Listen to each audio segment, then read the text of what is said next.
السلام علیکم ویورس، کیسے ہیں آپ سب؟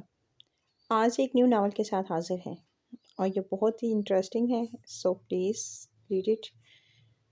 یہ لاہور کے ایک مشہور کوٹھے کا منظر تھا جہاں آج معمول سے زیادہ چہل پہل تھی، کیونکہ آج اس علاقے کے ایم این صاحب اپنے کچھ غیر ملکی معزز مہمانوں کے ساتھ آنے والے تھے۔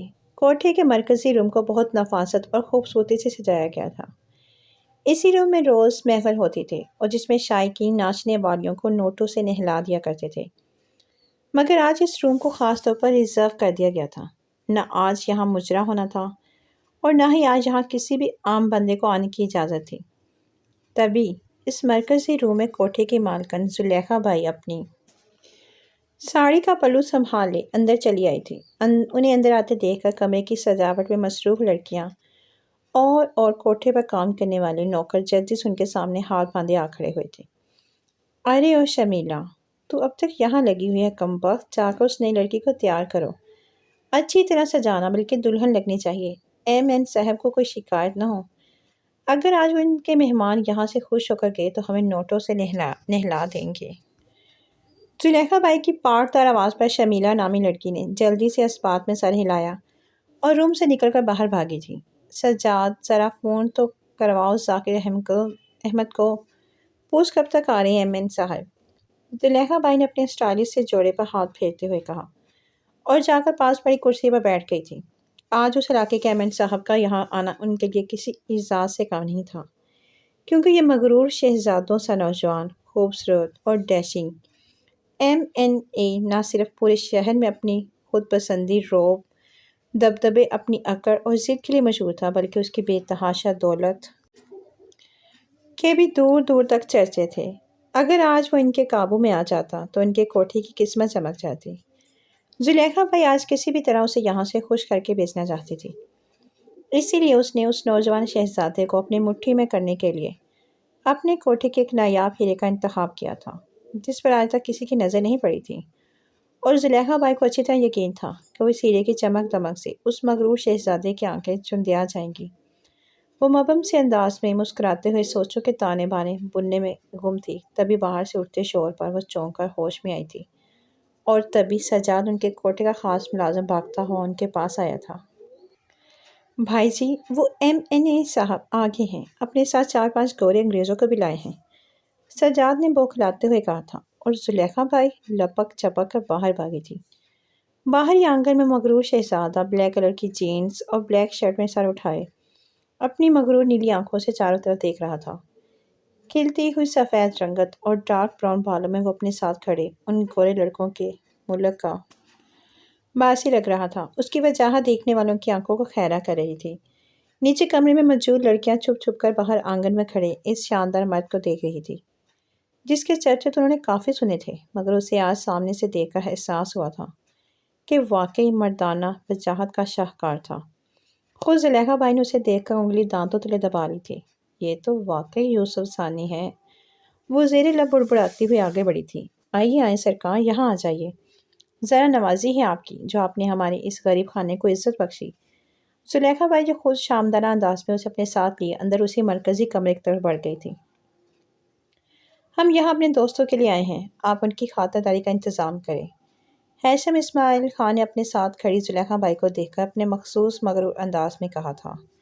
جی جی، آپ تشریف رکھیں سرکار، ابھی آپ کے دوستوں کی خاطرداری کا انتظام کیا جاتا ہے۔ وہ ہنستی ہوئی سجاد کو اشارہ کرتی ہوئی سب لوگوں کو ان کی نشستوں پر بٹھاتی ہوئی باہر چلی گئی تھی۔ شمیلا، وہ لڑکی تیار ہے نا؟ زلیخا بائی نے باہر آ کر شمیلا نامی لڑکی کو کال کر کے پوچھا تھا۔ جی بھائی جی، اسے میں نے تیار کر دیا ہے، آپ کے مہمان کے ہوش نہ اڑ گئے تو کہیے گا۔ شمیلا کی طرف سے مثبت جواب ملنے پر زلیخا بائی مسکراتی ہوئی اندر روم میں واپس چلی گئی تھی۔ وہ گھٹنوں میں سر دبائے آنکھوں میں بے پناہ خوف لیے شدت سے رو رہی تھی۔ اس کا وجود ہولے ہولے لرز رہا تھا۔ اس عقوبت خانے میں بندہ وہ دن رات کا تصور تک بھولے ہوئی تھی۔ وہ گزرے ہوئے وقت کو یاد کرنے پر اسے یوں لگ رہا تھا کہ گویا اسے یہاں بند ہوئے بھی صدیاں بیت گئی ہیں۔ وہ رونا دھونا چھوڑ کر وہ ایک دفعہ پھر دروازے کے پاس جا کر کھڑی ہوئی تھی۔ کوئی ہے؟ مجھے نکالو یہاں سے، خدا کے لیے میری مدد کرو، اس نے چلاتے ہوئے کہا تھا، اور یہ عمل تو وہ گزرے کچھ دنوں میں کئی بار کر چکی تھی۔ مگر بے سود۔ لیکن آج تو اس پر عجب سی دیوانگی چھائی ہوئی تھی۔ یوں لگتا تھا کہ اس دروازے پر لگے بند کو توڑ کر ہی چھوڑے گی۔ اس کے مسلسل ہاتھ دروازہ بجانے میں سے شل ہو چکے تھے، مگر ہر روز کی طرح دروازہ نہیں کھلا تھا۔ اس سے پہلے کہ وہ روز کی طرح مایوس ہو کر پلٹ جاتی، اچانک اسے دروازے کے قریب کسی کی قدموں کی چاپ سنائی دی تھی۔ یقیناً کوئی یہاں آ رہا تھا۔ پھر آواز مزید قریب سے آنے لگی تھی۔ اس وقت اس کی تمام حساسیات بیدار ہو چکی تھی۔ اب قدموں کی چاپ قریب آ کر رک گئی تھی۔ تبھی دروازہ کلک کی آواز سے کھلا تھا۔ وہ جو دم سادے بھیگی پتھرائی آنکھوں سے آنے والی شخصیت کو دیکھ رہی تھی، ایک دم اس کے وجود میں حرکت ہوئی تھی اور وہ بھاگنے کے انداز میں آگے بڑھی تھی۔ اس سے پہلے کہ وہ دروازے کی چوکھٹ پار کر کے باہر نکلتی، اندر آتی شمیلہ نے زور سے اس کا ہاتھ کھینچ کر اسے دوبارہ کمرے میں دھکا دیا تھا۔ اے لڑکی، ہمت بھی مت کرنا ایسا کرنے کی، ورنہ زلیخا بائی تیرا وہ حال کرے گی کہ تو سوچ بھی نہیں سکتی۔ شمیلہ نے اس کا چہرہ سختی سے پکڑتے ہوئے کہا، چھوڑو مجھے، پلیز مجھے جانے دو۔ میں نے کیا بگاڑا ہے آپ لوگوں کا؟ عائشہ کو اپنا وجود بے جان ہوتا محسوس ہو رہا تھا۔ تبھی وہ عورت دوبارہ کرائی، اے لڑکی، رونا دھونا بند کر اور جا یہ کپڑے پہن کر آ۔ شمیلہ نے اپنے ہاتھ میں پکڑا اور اسی جوڑا اس کے ہاتھ طرف بڑھاتے ہوئے کہا تھا، اور اس جوڑے کو دیکھ کر عائشہ کے حواس بیدار ہوئے تھے۔ میں یہ ہرگز نہیں پہنوں گی، جو تم لوگ چاہتے ہو ایسا کبھی نہیں ہوگا، سمجھی تم؟ عائشہ نے اس کی آنکھوں میں آنکھیں ڈالتے ہوئے کہا تھا، پر دل میں بے بسی ہنوز قائم تھی۔ وہ جانتی تھی کہ لوگ اسے ہرگز نہیں چھوڑیں گے۔ کیسے نہیں پہنے گی؟ تو خود پہنتی ہے یا میں پہناؤں؟ وہ عورت گھرائی تھی اور عائشہ جانتی تھی کہ ان لوگوں کا عزت سے دور دور تک کوئی واسطہ نہیں تھا، اور اسے کوئی بعید نہیں تھا کہ وہ مزید گر جاتی۔ اور ان پیسوں کے لیے تو یہ درندہ صرف لوگ کچھ بھی کر سکتے تھے۔ تبھی وہ سر اسی جوڑے کو تھام کر واش روم کی جانب بڑھ گئی، جو اسے اس وقت کفن سے بھی زیادہ خوفناک لگ رہا تھا۔ اور پھر اسے کچھ ہوش ہی نہیں رہا تھا کہ کب اس کو سجایا گیا، کب شمیلہ نے اس کی تیاری مکمل کر کے زلیخا بائی کو کال کی۔ وہ تو اپنے آپ پر فاتحہ بھی پڑھ چکی تھی۔ اس کو اپنے اندر زندگی کا احساس ہی نہیں ہو رہا تھا۔ وہ کیا کرتی، کیسے مزاحمت کرتی؟ ہاں، اس نے اپنے پاس کھڑی شمیلہ کے یہ الفاظ ضرور سنے تھے، ہاں زلیخا بائی وہ بالکل تیار ہے۔ آج اگر وہ ایم این اے کو مدہوش کرنا گیا تو میرا نام نہ بدل دیجیے۔ پھر وہ دوسری طرف سے کیا کہا گیا تھا وہ نہیں جانتی تھی، مگر اتنا پتہ چل گیا تھا کہ اب اسے قبر میں اتارنے کا وقت آ گیا ہے۔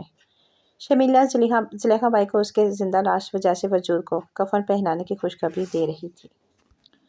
ہاں، اس نے کفن ہی تو پہنا تھا، کیونکہ مر تو یہاں آتے ہی گئی تھی۔ اب بس اسے دفن ہی تو کرنا باقی رہ گیا تھا۔ اور پھر کچھ ہی دیر میں زلیخا بائی کمرے میں چلی آئی تھی۔ ہائے شمیلہ، سچ میں یہ لڑکی تو قیامت ڈھا رہی ہے۔ اب دیکھنا وہ شہزادہ ہمارے ہاتھ میں کیسے آتا ہے۔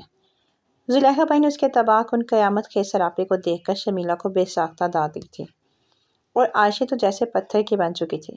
اسے اپنا جسم ایک برف کی سیل کی مانند لگ رہا تھا، بے جان اور ساخت۔ وہ تو شاید ہل بھی نہیں پا رہی تھی کہ اس کی حالت سے بے نیاز زلیخا بائی اسے زبردستی اپنے ساتھ گھسیٹتی اس کمرے کی جانب بڑھ گئی، جو آج خاص طور پر ہیثم اسماعیل خان کے لیے شایان شان سجوایا گیا تھا۔ وہ زلیخا بائی اور اپنے دوستوں کے ساتھ اسی مرکزی حال نما کمرے میں چلا آیا تھا، جو آج خاص طور پر ہیثم اور اس کے دوستوں کے لیے ریزرو تھا۔ کمرے میں داخلی دروازے کے ساتھ ہی لمبے لمبے گول ستونوں کے ساتھ پتلی سی راہداریاں سے بنی گئی تھی، جس میں باہری کمروں کی کھڑکیاں اندر اسی کمرے میں کھل رہی تھیں۔ کمرے میں ایک طرف کونے میں دوسرے فلور تک جانے کے لیے سیڑھیاں بنی ہوئی تھیں، اوپری فلور پر بھی اسی انداز میں کھل رہی تھی۔ کمرے کی چھت پر 4-5 مختلف قسم کے جھاڑ لگے تھے، چاروں طرف دل فریب خوشبوئیں چکراتی پھر رہی تھیں۔ دائیں دیوار کے ساتھ ایک طرف لائن سے ویلوٹ کے مہرون صوفے پڑے تھے، تو بائیں دیوار کے ساتھ فرشی نشستوں کا انتظام کیا گیا تھا۔ بیچ کے حصے میں نرم گداز قالین بچھا ہوا تھا، یہ حصہ رقص کے لیے مخصوص تھا۔ ہیثم کے دوست سامنے فرشی نشستوں پر بیٹھ گئے تھے، مگر ہیثم اپنی بھرپور مردانہ وجاہت کے ساتھ بڑی شان سے صوفے پر آ بیٹھا تھا۔ اس نے ایک ہاتھ کی صوفے کی پشت پر پھیلایا ہوا تھا، جبکہ دوسرا مٹھی کی صورت میں منہ پر رکھا ہوا تھا۔ اس کی نیلی سحر انگیز آنکھیں چاروں طرف گھوم رہی تھیں، جبکہ ان آنکھوں میں بیزاری صاف واضح تھی۔ یہ بیزاری اس انتظار کی وجہ سے تھی جو اسے کرنا پڑ رہا تھا، کیونکہ اسے کسی بھی چیز کا انتظار کرنا بالکل نہیں پسند تھا۔ کئی طوافوں، ستونوں اور کھڑکیوں کے پیچھے چھپی اس مغرور شہزادے کو دیکھ رہی تھی، جسے دیکھ کر ہی کسی یونانی دیوتا کا گمان ہوتا تھا، مگر وہ ان سب کی نظروں سے بے نیاز لاپرواہی سے سامنے بیٹھے اپنے دوستوں کو دیکھ رہا تھا۔ سامنے اس کے گورے دوست مسرور سے بیٹھے شراب سے لطف اندوز ہو رہے تھے۔ ہیثم، تم بھی لو نا، اس کے ایک کوڑے دوست نے انگریزی زبان میں ہیشم کو پیشکش کی، جس میں اس نے بیزاری سے ٹھکرا دیا۔ اس کے دوست نے بھی زیادہ زور نہیں دیا کیونکہ وہ جانتا تھا کہ ہیشم اسماعیل خان اپنی